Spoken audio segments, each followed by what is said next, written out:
샬롬 삼국지 4권 6번째. 자기 주인을 위해 하는 일이니 뒤쫓아서는 아니되오.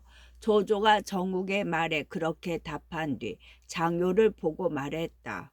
운장은 그 문을 봉해놓고 한수 정우의 인을 걸어둔 채 떠났으니 재물로도 그 마음을 움직일 수 없고 벼슬로도 그 뜻을 옮기게 할 수 없었다고 할 수 있다.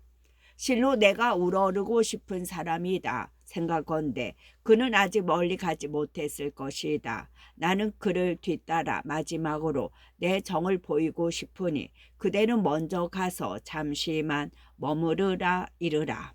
길 가면서 쓸 재물과 옷 한 벌을 내려 뒷날에 정표로 삼고자 한다. 그 같은 조조의 명예에 장요는 단기로 관공을 뒤쫓았다. 잠시 후 재물과 의복을 마련케 한 조조도 수십 기만 데리고 관공을 찾아 나섰다. 원래 관공이 탄 말은 하루에 천리를 간다는 적토마였다. 뒤쫓는다고 될 일이 아니나 두 부인이 탄 수레를 호위하며 가는 길이라 함부로 닿지 못하고 천천히 가는 바람에 장유는 쉽게 뒤쫓을 수 있었다. 운장께서는 잠시만 걸음을 멈추시오. 저만큼 관공의 일행이 보이자 장요가 크게 소리쳤다. 관공은 장요가 말을 박차 달려오는 걸 보자 먼저 걱정이 됐다. 따르는 무리에게 수레를 재촉해 대로로 급히 달리게 하고 자신은 정령도를 꼬나든 채 적토마를 달려 장요를 막아섰다. 문호는 나를 뒤쫓아 다시 승상께로 데려가려고 하는 게 아닌가. 관공이 그같이 묻자 장요가 손을 저으며 대답했다. 아니요. 승상께서는 형이 먼 길을 떠나셨단 말을 듣고 몸소 배웅하고자 하십니다. 따라서 특히 나를 먼저 보내 잠시 수레를 멈추도록 정하게 하셨을 뿐 별다른 뜻은 없습니다. 그렇다면 기다리겠소. 하지만 만약 승상이 철기를 거느리고 온다면 나는 한판 죽기로 싸워 볼 것이요. 관우는 그렇게 대답하고도 마음이 놓이지 않는지 혼자서 여럿을 대적하기 좋은 다리목의 자리를 잡았다. 오래잖아 조조가 수십 기를 이끌고 나는 듯 달려오는 게 보였다. 그 등 뒤를 따르는 것은 허저, 서왕, 우금, 이전 등의 장수들이었다. 조조는 관우가 말을 탄 채 다리 위에 서 있는 걸 보고 자신을 의심하고 있음을 짐작했다. 함께 온 장수들에게 말을 멈추고 좌우로 벌려 서게 했다. 장수들의 손에 병장기가 없는 걸 보고서야 관공도 조금 마음을 놓는 듯했다. 운장은 어찌 그리 서두르시오? 조조가 목소리를 부드럽게 하여 물었다. 관공은 말 위에서 몸을 굽혀 예를 표한 뒤 대답했다. 이 관 아무개는 전에 일찍이 승상께 말씀드린 대로 하고 있을 뿐입니다. 이제 옛 주인께서 하북에 계시다니 제가 어찌 급히 서두르지 않을 수 있겠습니까? 여러 차례 승상부로 갔으나 승상을 배울 길이 없어 할 수 없이 글을 올려 작별을 대신하고 떠났습니다. 그동안 승상께서 내리신 금은은 모두 창고에 봉해두고 인수도 당상에 걸어두고 왔으니 바라건대 승상께서는 지난날의 약조를 잊지 마시고 저를 이대로 가게 해 주십시오. 나는 전하 사람들로부터 믿음을 얻고자 하는 사람이요. 어찌 지난날의 약조를 저버릴 수 있겠소. 다만 장군께 길 가는 동안 모자람이 있을까 걱정되어 약간의 노자를 드리고 보내려 할 뿐이외다. 그러고는 뒤따르던 이로 하여금 마련해온 황금 한 쟁반을 관공에게 올리게 했다. 관우가 사양했다. 이미 여러 번 은덕을 입어 아직 남은 재물이 약간 있습니다. 이 황금은 남겨두었다가 장사들에게 상으로 내리십시오. 작은 재물이나 장군이 세운 큰 공의 10,000분의 1이라도 갚고자 하여 내리는 것인데 어찌 이렇게 마다하시오. 조조가 다시 그렇게 권했으나 관우는 끝내 고개를 젓는다. 구구하고 보잘것없는 노력이었을 뿐입니다. 새삼 입에 올릴 가치조차 없으니 거두어 주십시오. 그러자 조조가 씁쓸하게 웃으며 말했다. 운장은 전하의 의사이나 한스럽게도 내 복이 엷어 붙들어 두지 못하는구려. 황금은 그렇다 쳐도 이 금포 한 벌만은 거두어 두시오. 간략하게나마 한조가 내 정성을 표하고 싶소이다. 그리고 한 장수로 하여금 두 손으로 금포를 관공에게 받쳐 올리게 했다. 관공은 그것마저 거절할 수는 없었다. 그러나 다른 변이 있을까 두려워 정령도 끝으로 옷 모퉁이를 꿰어 받은 다음 금포를 꺼내 몸에 걸쳤다. 승상께서 내리신 금포이니 고맙게 받겠습니다. 다음날 다시 뵙기로 하고 오늘은 이만 물러가겠습니다. 이윽고 강공은 그 말과 함께 말머리를 돌렸다. 그리고 조조가 연연한 눈으로 보는 사이에 뿌연 흙먼지를 날리며 말을 몰아 북쪽으로 사라졌다. 저자의 무례함이 너무 심합니다. 어찌 사로잡지 않으십니까? 관공이 하는 양을 못마땅하게 보고 있던 허저가 마침내 참지 못하고 그렇게 불평했다. 조조가 그런 허저를 달랬다. 저는 한 사람이고 우리는 연하무 명이나 되니 어찌 의심이 나지 않겠는가. 내가 이미 허락했으니 뒤쫓아서는 아니 되네. 관공이 말해서 내리지도 않고 칼끝으로 금포를 받는 걸 대신 변명해 준 것이었다. 뿐만 아니라 여러 장수와 함께 돌아오는 길 위에서도 내내 관공을 생각하며 단식해 마지 않았다. 그런데 여기서 다시 짚고 넘어가야 할 것은 조조의 정신적인 크기이다. 어쩌면 관우의 드높은 의기가 그토록 화려하게 꽃피울 수 있었던 것은 조조란 거인이 마련해준 격려의 기름진 토양 위에서였기에 가능했던 일이 아닐는지. 한편 조조와 작별한 관공은 적토마를 몰아 30리를 달렸으나 두 부인을 태운 수레와 일행을 찾을 수가 없었다. 당황한 관공은 거기서 더 나아가기를 그치고 사방을 뒤지듯 찾아보았다. 한참을 이리저리 헤매고 있는데 호련 어떤 산 위에서 고함 소리가 들려왔다. 관 장군께서는 잠시 걸음을 멈추시오. 관공이 소리 나는 쪽을 보니 누런 수건을 머리에 띠고 비단 옷을 입은 청년 장수 하나가 장을 끼고 말을 달려오는데 안장에는 사람의 목 하나가 걸려있고 뒤로는 100여 명의 보졸이 따랐다.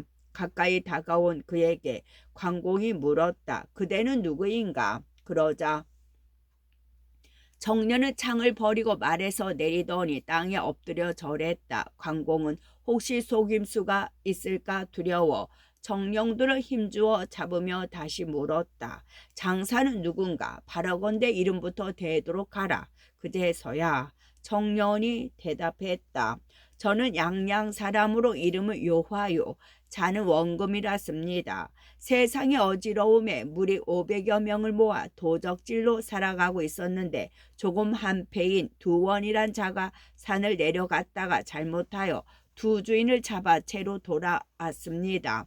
그 두 부인을 뒤따르다 잡혀온 이들에게 제가 물으니 두 분은 바로 대한의 유황숙님의 부인들이며 장군께서 이곳까지 호송해 왔다고 대답했습니다. 저는 그 말을 듣자 곧바로 두 부인을 모시고 산을 내려와 장군을 뵈려 했으나 두원이란 자가 불손한 말로 가로막게 그를 죽여버렸습니다. 이제 그 목을 장군께 바침과 아울러 두 부인을 놀라게 한 죄를 빌고자 합니다. 두 부인은 어디에 계신가? 관공은 불행 중 다행이라 여기며 급히 물었다. 요화가 송구한 듯 대답했다. 지금 산채에 계십니다.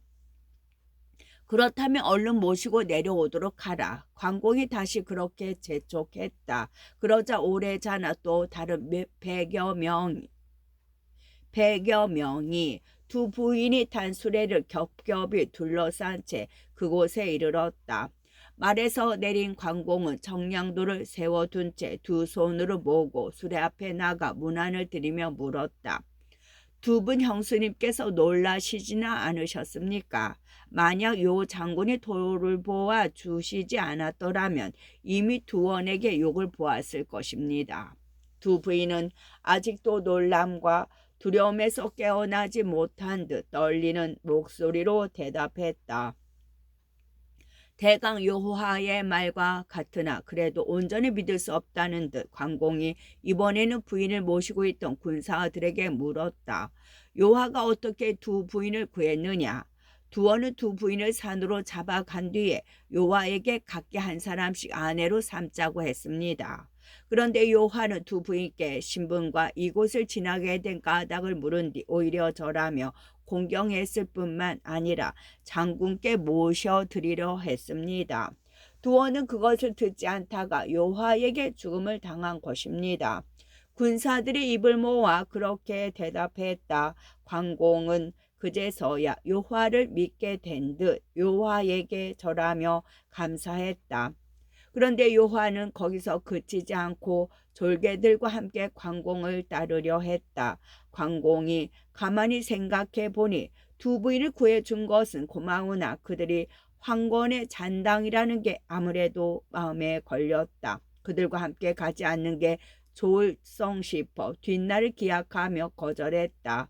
여호와는 다시 산채에서 금과 비단을 꺼내다 관공에게 바쳤다. 그러나 관공이 그 또한 받지 않으니 여호와는 할 수 없이 절하여 작별하고 졸개들과 함께 산으로 돌아가 버렸다. 그런데 아주버님 어딜 가셨다 이렇게 늦으셨습니까? 여호와가 가버린 뒤에야 정신을 수습한 듯 두 부인이 물었다. 관공은 두 부인께 조조가 뒤따라와 금포를 내린 일을 말아준 뒤 의뢰 일행을 재촉해 다시 길을 떠났다. 해가 저물 무렵 수레는 어느 작은 마을에 이르렀다. 관공은 그곳에서 하룻밤 쉬어 가기로 하고 한 저택을 찾았다. 주인이 나와 맞는데 이미 백발이 다 된 노인이었다. 장군의 성함은 어떻게 되시오? 주인이 관공에게 물었다. 관공이 예를 표하며 대답했다. 저는 요 황숙의 아우로 이름은 관우라고 합니다. 그렇다면 저 알량과 문추를 목뺀 관공이 아니십니까? 노인이 놀란 듯 다시 물었다. 그렇습니다. 관공이 그렇게 대답하자 노인은 크게 기뻐하며 어서 저택 안으로 들기를 정했다.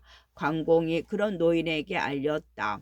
바깥 수레에 두 분 부인께서 타고 계십니다. 알겠습니다. 그분들도 맞아드리도록 하겠습니다. 노인은 그렇게 말하고 아내와 딸들을 내보내 두 부인을 맞아드리게 했다. 두 부인이 초당 위로 오르자 관공은 그 곁에 두 손을 모으고 시립해 섰다. 노인이 그런 관공에게 권했다. 장군도 앉으십시오. 두 분 형수님이 여기 계시는데 제가 어찌 감히 앉을 수 있겠습니까? 관공이 그렇게 사양하자 노인은 다시 아내와 딸을 불러 두 부인을 안으로 모셔가 대접토록 했다. 그리고 자신은 초당에서 관공을 대접하는데 잠옷 융숭했다. 관공은 훗날에라도 그 호의에 보답하고자 물었다. 주인 어른의 성함은 어떻게 되십니까? 내 이름은 호화라고 합니다. 일찍이 환제 때 의랑을 지냈으나 지금은 벼슬살이를 마치고 고향에 돌아와 살고 있습니다. 노인은 그렇게 자기를 밝히다가 문득 생각난 듯 말했다. 제 아들놈은 호반이라고 하는데 지금은 형량태수 왕식 아래서 종사로 일하고 있습니다. 만약 장군께서 가시는 길에 그곳을 지나게 된다면 아들놈에게 글 한 통을 붙이고 싶습니다만 그건 어렵지 않은 일입니다. 마침 형량을 지나가게 되었으니 제가 전해드리지요. 관공은 기꺼이 부탁을 들어주었다. 그러나 그 한 통의 글이 뒷날 위태로운 고비 하나를 넘기게 해주리라고는 꿈에도 생각지 못했다. 다음 날이었다. 아침 식사를 마친 관공은 두 분 형수를 수레에 오르게 한 뒤 호화 주인과 작별을 했다. 주인은 전날 밤 말한 대로 아들 호반에게 보내 글 한 통을 써서 관공에게 내놓았다. 관공은 그 글을 받아 깊이 간직한 뒤 낙양을 바라고 떠났다.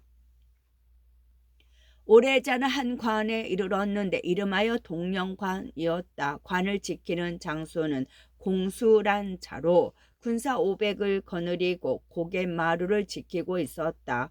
관공이 수레와 일행을 이끌고 고개에 오르는 걸 보고 군사 하나가 공수에게 달려가 알렸다. 장군은 어디로 가십니까? 관 밖까지 마중을 나온 공수가 예를 끝나기 무섭게 관공에게 물었다. 조조의 배웅까지 받으며 떠나온 터라 관공이 서슴없이 대답했다. 승상께 작별을 구하고 하북으로 형님을 찾아가는 길이 외다. 하북의 원수로 바로 승상과 맞서 싸우는 자입니다. 그리로 가시려면 반드시 승상께서 주신 통행장이 있어야겠습니다. 어쩌면 공수의 그 같은 요구는 관을 지키는 장수로서의 당연한 요구였다. 그러나 관공은 아직도 별 걱정 없다는 표정으로 대답했다. 갑작스레 떠나게 되어 그건 미처 생각하지 못했소. 하지만 승상께서 몸소 병을 해주셨소이다. 그렇다면 아니 되겠습니다. 믿고 보낼 만한 문서가 없으시다면 장군께서는 여기서 잠시 기다려 주십시오. 사람을 뽑아 승상께 보내 여쭤본 뒤에 보내드리도록 하겠습니다. 공이 승상께 여쭤볼 때까지는 내 갈 길이 바빠 기다릴 수가 없소이다. 나를 보낸 뒤에 여쭤보아도 될 것이오. 관공이 그렇게 우겼다. 어느새 그의 미간에는 은은한 노기가 서리고 있었다. 그러나 공수도 호락호락하지 않았다. 문득 굳어진 어조로 자르듯 말했다. 나는 법에 매인 몸이라 어쩔 수 없습니다. 아무래도 여기서 잠시 기다리셔야겠습니다. 그럼 그대는 내가 이 관을 지나지 못하게 하겠다는 것인가? 드디어 관공이 언성을 높였다. 공수도 지지 않았다. 그대가 꼭 이곳을 지나가고 싶다면 수레에 탄 노소를 인질로 내놓고 가라.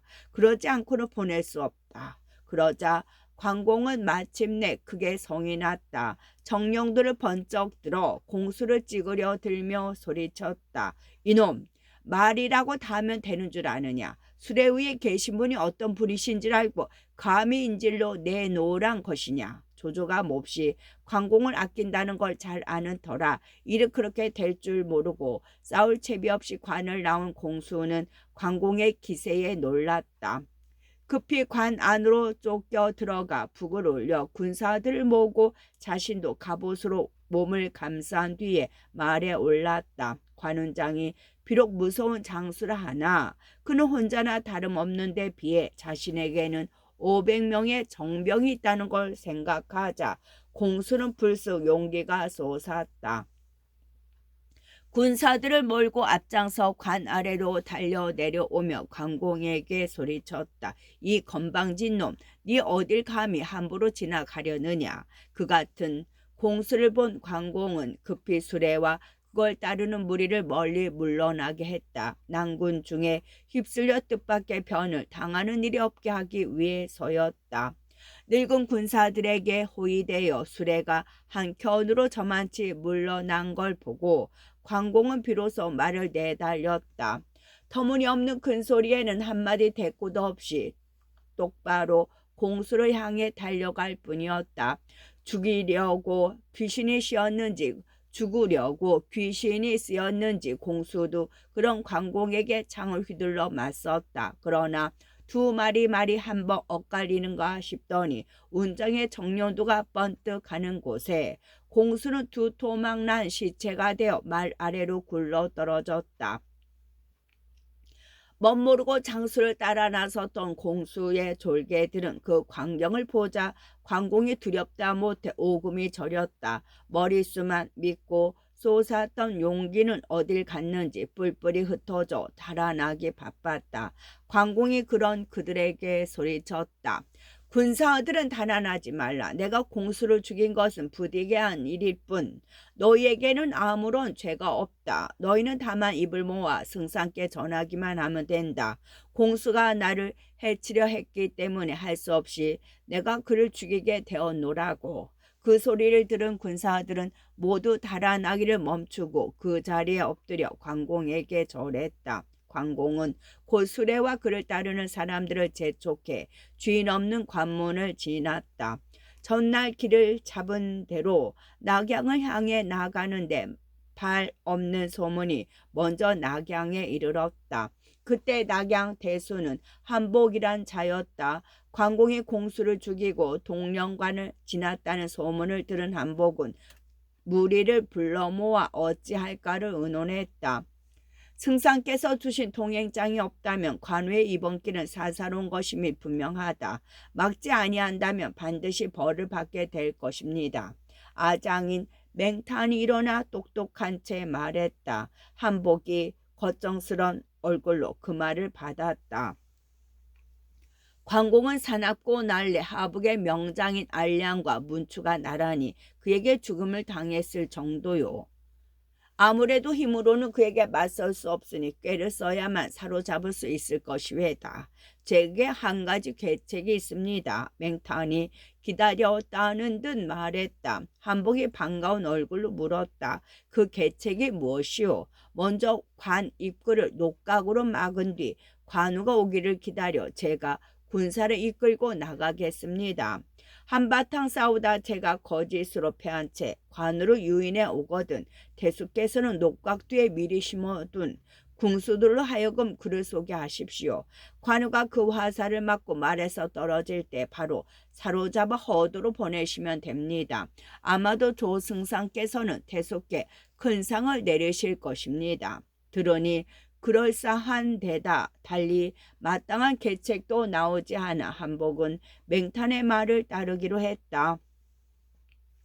부산하게 녹각을 세우자마자 관공이 가까이 이르렀다는 정갈이 왔다. 한복은 스스로 활과 화살통을 맨 뒤 일천 인마를 이끌고 녹각 앞으로 나가 관공을 맞았다.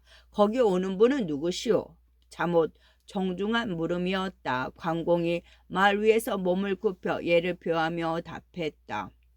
나는 한수 정읍 관우요. 감히 지나가는 길을 빌리러 왔소이다. 조승상의 뭉빙 증빙 서류가 있으십니까? 한복이 여전히 정중함을 잃지 않은 채 다시 물었다. 일이 바빠 미리 얻어두지 못했소이다. 관공이 그렇게 대답하자 돌연 한복의 눈길이 실축해졌다. 나는 조승상의 크신 명을 받들어 이곳을 지키며 첩자가 드나듦을 살피고 있소. 어찌 한치라도 허술할 수 있겠소이까?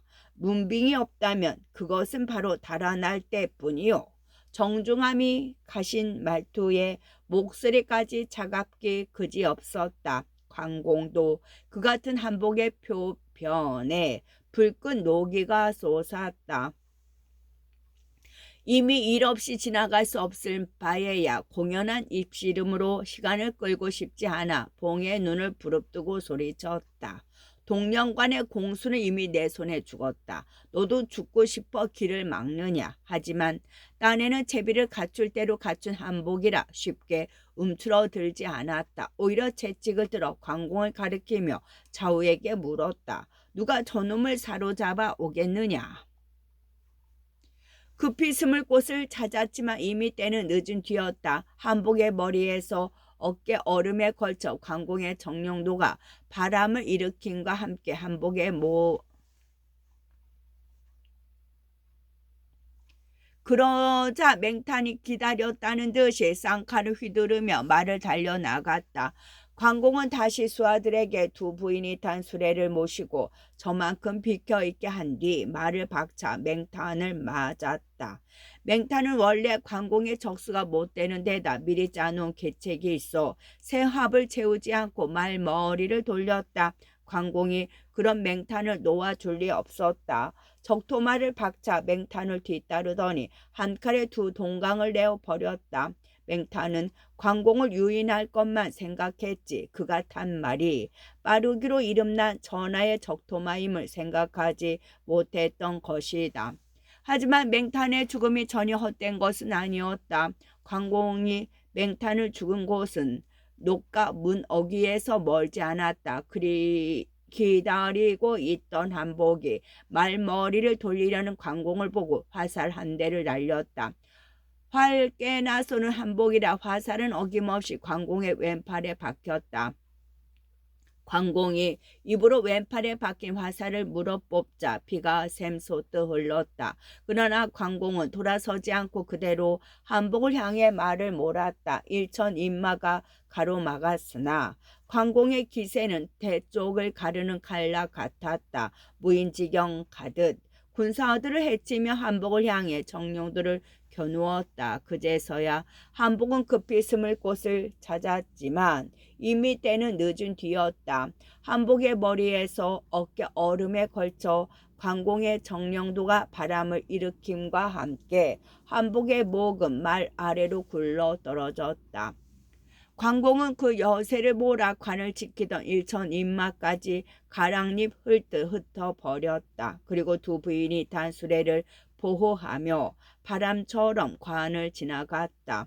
관을 벗어나고도 한참을 간 뒤에야 관공은 비로소 헝겊을 째 화살에 다친 왼팔을 싸맸다. 그러나 도중에 다시 비열한 급습을 받을까 두려워 오래 한 곳에 머물지 못하고 밤낮으로 길을 재촉했다. 하북으로 가기 위해서는 반드시 거쳐야 할 기수관을 향해 서였다. 기수관은 유성추 던지는 철퇴를 잘 쓰는 변이란 장수가 지키고 있었다. 병주 사람으로 원래는 황건적의 남은 무리였는데 조조에게 항복해 기수관을 지키는 장수가 된 자였다. 관공이 머지않아 그곳에 이르리란 말을 듣자 그는 한 가지 괴책을 짜내었다. 관 앞에 진국사란 절에 도부수 200을 숨겨놓은 다음 관공을 그곳으로 깨어들어 술잔을 던짐을 신호로 일시에 들이쳐 죽인다는 계책이었다. 그 계책에 따라 모든 준비를 끝낸 변희는 관공이 왔다는 말을 듣기 바쁘게 스스로 관을 나가 맞아들였다. 관공도 변희가 공손하게 마중을 나오자 말에서 내려 예를 표했다. 장군의 크신 이름은 천하에 떨쳐 울리고 있으니 누가 우러르지 않겠습니까? 더욱이 지금은 유황숙께서 돌아가신다니 실로 놀라운 충이라 하겠습니다. 그런 장군을 모시게 된 것은 이 변아무개 일생의 영광이 될 것입니다. 어디서 들었는지 관공의 남다른 자부심을 알고 있는 변희는 그렇게 너스레를 떨었다. 관공은 그런 변희가 기특하면서도 먼저 공수와 한복을 죽인 일을 말해 은근한 으름장을 대신했다. 혹시라도 딴 마음을 품을까 미리 경고해둔 셈이었다. 그러나 변희는 도적 출신답게 교활하기 짝이 없었다. 만약 일이 그러했다면 그 자들은 죽어 마땅합니다. 다음에 승상을 배웠게 되면 제가 장군을 대신해 여쭈어 드리겠습니다. 그렇게 능청을 부려 관공의 마음을 기쁘게 했다. 변희의 능란한 말재주에 넘어간 관공은 그와 말머리를 나란히 하고 진국사에 이르렀다. 관공의 일행이 경내로 드니 모든 승려들이 종을 울리며 나와 마중했다. 원래 진국사는 명제의 어전에 향화를 올리던 절로 본사에만도 승려가 30명이 넘었다. 그런데 그들 가운데 관공과 같은 고향 사람으로 보정이란 승려가 있었다. 변희가 꾸미는 일을 짐작한 보정은 어떻게든 관공에게 알려주고 싶었다. 그 기회를 만들기 위해 일부러 관공 앞에 나가 물었다. 장군께서는 포동을 떠나신 지 몇 해나 됩니까? 거의 20해는 되는 것 같습니다만 낯선 승려 하나가 벌써 오래전에 떠난 고향을 들먹이자 관공은 이상한 기분이 들어 보정을 쳐다보았다. 보정이 다시 관공에게 물었다. 장군께서는 빈승을 알아보지 못하겠습니까? 고향을 떠난 지 오래되어 알아보지 못하겠습니다. 관공이 한동안 보정을 살피다가 대답했다. 그러자 보정이 관공의 기억을 깨우쳤다. 빈승의 집과 장군의 집은 개울 하나를 건너 마주보고 있었습니다. 관공은 그 말을 듣고도 보정을 기억해내지 못했으나 어쨌든 고향 사람이라는 데 반가움이 일었다.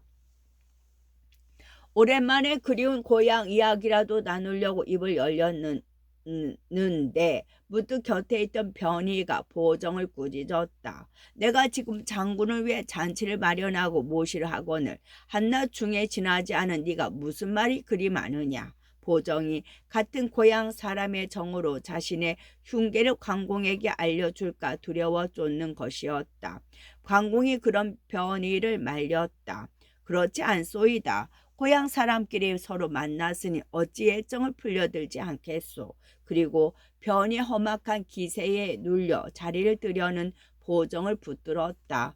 관공이 그렇게 나오자 변이는 더는 보정을 떼어놓으려 들지 않았다. 공연히 억지를 부리다가 관공이 내막을 눈치챌까 두려웠던 까닭이었다. 예정의 차 향기가 스미면 더 따사롭습니다. 잠시 제 방으로 드시지요. 차 한 잔을 끓여 올리겠습니다. 변희가 수고로 드는 걸 보고 보정이 용기를 내어 관공을 전했다. 눈치만 살피다가 이를 그르칠까 걱정돼 마음을 다잡아 먹은 것이었다. 보정에 타는 속도 모르고 관공은 한가로운 소리만 했다. 두 분 부인께서 술에 계시니 먼저 그것부터 차를 올린 뒤에 함께 마시도록 하는 게 옳겠소. 이어 보정은 급한 중에도 두 부인에게 먼저 차를 올린 뒤에야 관공을 자기 거처로 정해 드릴 수 있었다.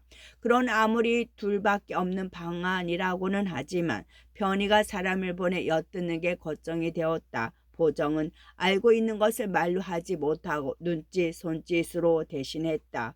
손으로는 자기가 찬 계도를 가리키고 눈은 관공을 바라보는 식이었다. 무심코 찻잔을 들던 관공도 이내 그 뜻을 알아차렸다. 한번 고개를 끄덕인 뒤 건성으로 몇 마디 고향 얘기를 나누다가 보정의 방을 나왔다. 그리고 자신을 따라온 군사들을 불러 가만히 영을 내렸다. 너희들은 모두 칼을 몸에서 떼어놓지 말고 두 분 형수님을 잘 지켜라. 그렇게 대비를 하고 있을 때 변희가 법당에다 술자리를 마련하고 관공을 정해 들었다. 관공은 아무것도 모르는 채 법당으로 들어가 변희와 마주 앉았다. 변희가 입에 발린 말로 관공을 죽이며 술잔을 내밀었다. 그때 관공이 불쑥 물었다. 그대가 이 관아무개를 이리로 정한 것은 좋은 뜻에서인가 나쁜 뜻에서인가. 그 도련한 물음에 변희는 일순 말문이 막혔다. 얼른 대답을 못해 어물거리고 있는데 관공이 먼저 법당 벽에 늘어뜨린 휘장 뒤에 칼과 도끼를 든 군사들이 숨어 있는 걸 보았다. 나는 너를 좋게 보았는데 어찌 감히 이럴 수가 있느냐. 관공이 큰 소리로 변희를 꾸짖었다. 그제서야 변희는 자기가 꾸민 일이 관공에게 들켜버린 걸 알았다. 관공에게 건네려던 술잔을 내던지며 소리쳤다.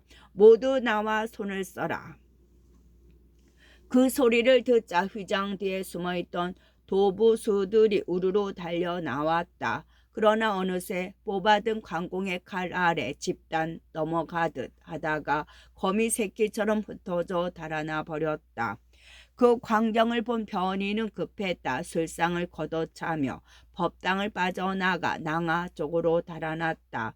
차고 있던 칼로 도부수 등을 베어 쫓은 관공은 곧 그 칼을 버리고 정령도를 집어들더니 변희를 뒤쫓았다. 변희는 관공의 손에서 벗어나기 어려움을 깨닫자 소매 속에 감춰두었던 절대를 꺼냈다. 유성출하하여 던질 수 있게 된 절대였다.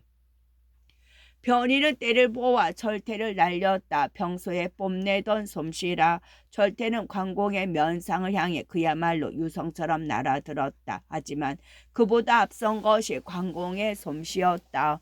날아오는 절대를 정령도가 가볍게 쳐낸 뒤 그대로 변희를 뒤쫓아 한 칼에 쪼개버렸다. 이어 두 형수가 타고 있는 수레가 걱정이 된 관공은 절마당으로 몸을 날렸다. 변희의 졸개들일성 싶은 한때의 군사들이 수레를 에워싸고 있다가 관공이 피 묻은 정령들을 든 채 달려오는 걸 보고 질겁을 하며 흩어져 달아났다. 관공은 그들을 멀리 쫓아버린 뒤에야 보정을 찾아 감사를 드렸다. 대사의 고마우신 가르치심이 없었던들 우리는 모두 이 자들에게 해를 입었을 것입니다. 실로 이 은혜를 어떻게 갚아야 할지 모르겠습니다. 그 말에 보정이 합장하며 담담히 대꾸했다. 하지만 반승 역시 의발을 수습해 이곳을 떠나야 할 듯 싶습니다. 편의의 수하들이 이 몸을 용납하지 않을 것이니 낯선 곳으로 가 구름처럼 떠돌며 지내야겠지요. 다시 뵙게 될 때까지 장군께서도 옥체를 보증하십시오. 광공은 그런 보정에게 거듭 감사한 뒤 다시 두 형수가 탄 수레를 보호하며 형량을 바라고 떠났다. 형량 태수 왕식은 한복과 지방길이 매우 가까운 사이였다. 한복이 낙양해서 관운장에게 죽음을 당했다는 소문을 듣자 무리를 모아놓고 원수 갚음을 의논했다. 마침 강공이 형량으로 오고 있다는 말을 듣고 그걸 남몰래 그를 해칠 좋은 기회라 여긴 까닭이었다. 의논을 거듭해도 강공을 쉽게 죽일 수 있는 길은 역시 꾀를 쓰는 것뿐이었던지 왕식 또한 편의처럼 강공을 반기는 채 맞아들이는 것으로 시작했다. 관 밖까지 나가 마중하며 웃는 얼굴로 물었다. 장군께서는 어디로 가십니까? 형님을 찾아 하복으로 가는 길입니다. 승상께서도 이미 허락하신 일이니 조용히 관을 지나가게 해 주십시오. 관공은 속으로 왕식이 또 길을 막고 나설까봐 은근히 걱정하며 대답했다. 그러나 왕식은 뜻밖에도 선선히 허락했다. 승상께서 이미 허락하신 일이라면 이 왕 아무개가 마다할 리 있겠습니까? 그래 놓고는 관공에게 넌지시 권했다. 장군께서는 먼 길을 말을 달려오셨고 두 분 부인께서도 수레를 타고 오시느라 지치고 피곤하실 것입니다. 잠시 성 안으로 드시어 하루 저녁 역관에서 쉬어 가시는 게 어떻겠습니까? 길 떠나시는 일은 내일이라도 늦지 않으실 것입니다. 관공은 그러지 않아도 피로하던 차에 그렇게 은근함을 보이자 마음이 움직였다. 두 형수를 권해 형량성 안으로 들어갔다. 역관 안에는 이미 관공을 위한 모든 준비가 되어 있었다. 왕식은 또 술자리를 마련하고 관공을 정했다. 관공이 가지 않자 사람을 시켜 술과 음식을 보냈는데 정성스럽기가 그지없었다. 먼 길을 고생스레 온 관공은 일찍 쉬고 싶었다. 두 분 형수를 정해 저녁 식사를 마친 뒤 따라온 이들도 모두 편히 쉬게 하고 자신도 쉴 방으로 들어갔다. 한편 형량 태수 왕식은 관공이 너무도 쉽게 자신의 계책에 걸려든 걸 기뻐하며 종사로 부리는 호반을 불렀다.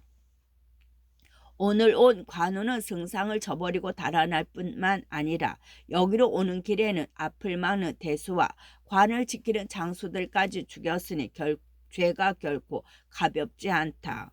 하지만 이자는 무예가 빼어나 맞서기 어려우니 꾀를 써서 죽여야겠다.